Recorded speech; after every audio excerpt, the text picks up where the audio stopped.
Hello everybody. All right, let's give this another shot.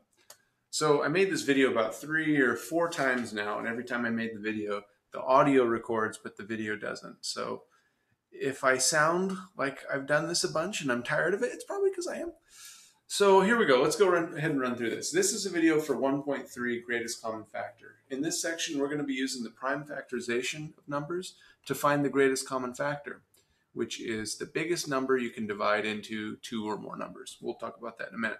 Now, one thing you have to remember is from our last online activity, what we learned, which is that all the factors of a given number, so here I have all the factors of 24, can be made by combining the prime factors of 24. Okay, so here's the prime factorization of 24. And all of its factors, all the numbers that divide into 24, can be made by combining these factors in some way. So 2 is 2, 3 is 3, 4 is 2 times 2. That's the first time we actually have to combine some. And all of these other factors I get by combining these prime factors and multiplying them together. Okay, that's an important concept if we're going to learn how to use prime factorization to find greatest common factors. Okay, so let's say that I have 2 big numbers. I've got 70 and I've got 126. And I want to know the greatest common factor of these 2 numbers. Okay, now these are numbers that you don't really know off the top of your head all the factors for, especially 126. So here's how we do this. Step 1, find the prime factorization of both of these numbers. Okay, 70 is 10 times 7, which is 2 times 5. So the prime factorization of 70 is 2 times 5 times 7. And we're going to do the same thing for 126. 126 is 2 times 63, and 63 is 9 times 7. 9 is 3 times 3. Okay. So 126 is going to be 2 times 3 times 3, finally times 7. Okay, let me drag this away a little bit so you can get the idea. Now, the greatest common factor, which is the biggest number I can divide out of both 70 and 126, is going to be the product of all its shared factors. All right, what that means is we're going to take a look through the prime factors here and see what do they share. Well, we can see that they both share a 2. So I'm going to go ahead and write that in my greatest common factor here. So 2 is going to be part of my greatest common factor. What else? Do they share a 3? No, 70 doesn't have a 3. 126 does, but 70 doesn't. They don't share a 5. Okay, we can clearly see it here. They both share 7. So the greatest common factor, the biggest number I can divide out of 70 and 126, is 2 times 7, which is 14. I hope that makes sense to you, that common means shared, and the greatest common factor is going to be all the shared factors multiplied together. If that doesn't make sense conceptually, I'd really like you to just know how to do it. Okay, so the first thing we do is we take the prime factorization of 2 or more numbers, we look for the shared factors, and then we multiply those together. That's the greatest common factor. That works for any number. Okay, so you don't need to have these things memorized. Like when you learn this stuff in 5th and 6th grade, they'd ask you, well, what's the greatest common factor of 18 and 24? And you just had to have it memorized that it was 6. Or you could go like this route, where you'd write down all the factors of 18 and all the factors of 24, right? So 1, 2, 3, and like that. And you'd look to find what they had in common. And that can take forever with big numbers. So this way here is a quicker way, and it works for all numbers. And it works when we have more than just 2 numbers. So let's do another example. Let's take the numbers 36, 90, and 144. Now I want to know the greatest common factor of these 3 numbers, okay? And this is actually going to be very important later when we get into polynomials and stuff. Okay, so 36 is 4 times 9, which is 2 times 2.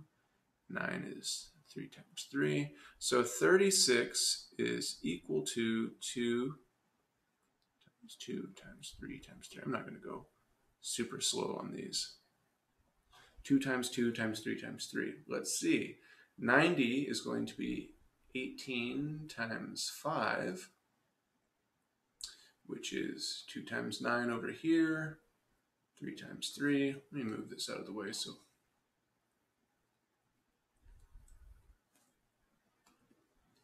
So 90's prime factorization is going to be equal to 2 times 3 times 3 times 5. Okay, and let's do 144. 144 is going to be, how do I want to do this? We'll go 2 times 72 and 8 times 9, which is 2 times 4. 2. Okay, so let's see here. For 144, I'm going to have 2 times 2 times 2 times 2 times 3 times 3. So I've got 4 2's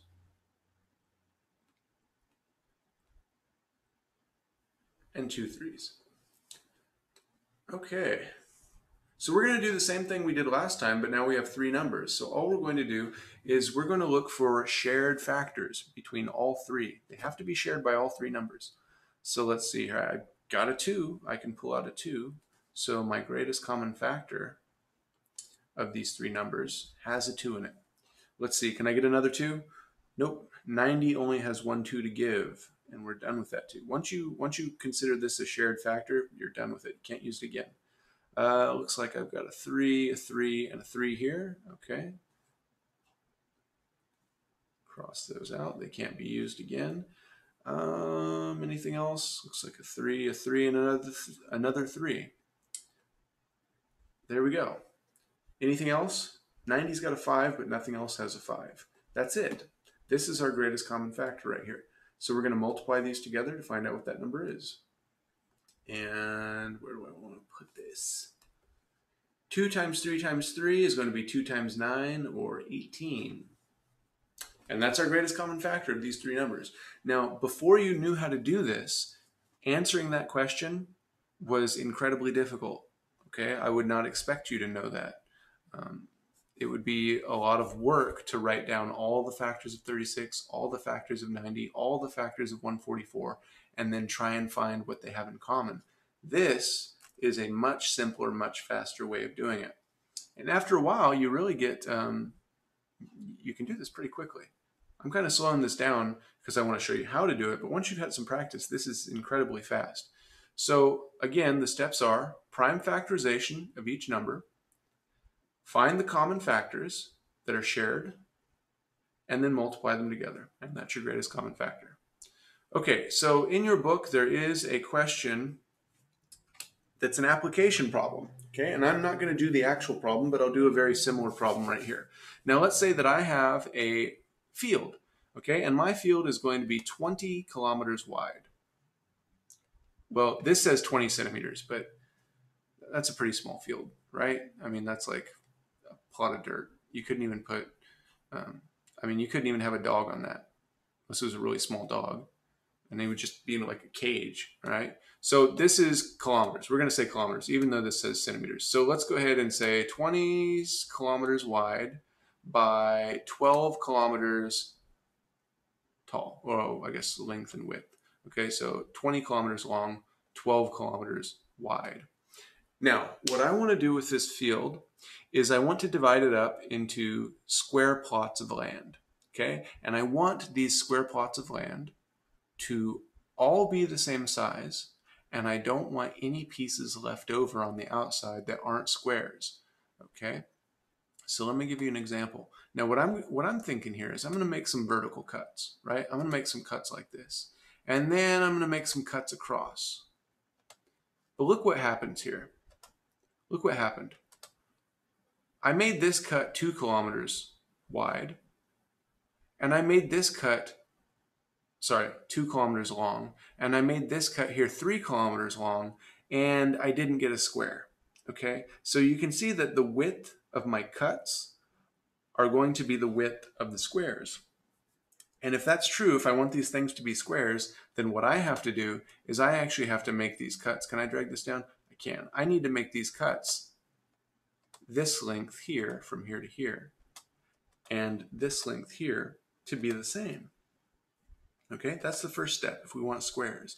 The next step is to realize, well, let's go ahead and take a look at this. Let's take a look at these vertical cuts. Okay, now here's what would happen is if I divided this field up into 1 kilometer wide cuts. They all fit, right? Because of course I can cut 20 up into 20 equal pieces. Just make them 1 kilometer wide a piece. This is what it looks like if they are 2 kilometer wide cuts. And again, I can cut 20 into 10 2 kilometer pieces. Now watch what happens when I go to 3. All right, 3 is trouble. I go 3, 6, 9, 12, 15, 18, and then I can't make that third cut. I can't make that final cut of 3 kilometers. Why? Well, the reason why is because 3 is not a factor of 20. So I can't divide 20 evenly into, I can't divide 20 evenly by 3. Okay, so let's see. 4 works, 5 works, 6 of course doesn't work because it's not a factor of 20. We go 6, 12, 18 kilometers out, and then I only have 2 kilometers left. I don't want this funky piece, all right? I want them to all be the same size. And what that means is I need my vertical cuts. I need this width here, this width, to be a factor of 20. And I also need the length here. So let's take a look at the horizontal cuts. Go back down to 1. I need these to divide into 12. Okay, so I need this width to be divisible by 20 to divide into 20, and I need this length here to divide into 12. And I'm looking for the biggest possible squares, so that means I'm looking for, you guessed it, it's the name of the section, the greatest common factor of 20 and 12. And that is going to tell me how wide to make my squares. Okay, now let's go ahead and let's draw the squares on here. Now, you can see, sure, I could cut this field up into 1 kilometer by 1 kilometer pieces, and I'd have a bunch of different plots of land, all right? But that's not what I want. I want the biggest possible squares, so let's go up to 2. Okay, that works too. You can see that works. But I want something bigger. 3 doesn't work because it got a piece cut off here. These aren't squares, right? And finally, 4 does work, and it is the answer because 4 is the greatest common factor of 12 and 20. Now, this is kind of a complicated problem. Maybe I didn't explain it the greatest way, but that's the idea behind it. Let's go ahead and keep going. So 5 wouldn't work because 5 doesn't divide into 12, and 6 doesn't work because it doesn't divide into 20. We need these cuts to be divisible into 12 and 20. And 4 is the answer for this particular problem. For yours on your homework, it's going to be different. So do that problem first in class, and you can ask me about it, and I'll come over and I'll help you. All right, good luck.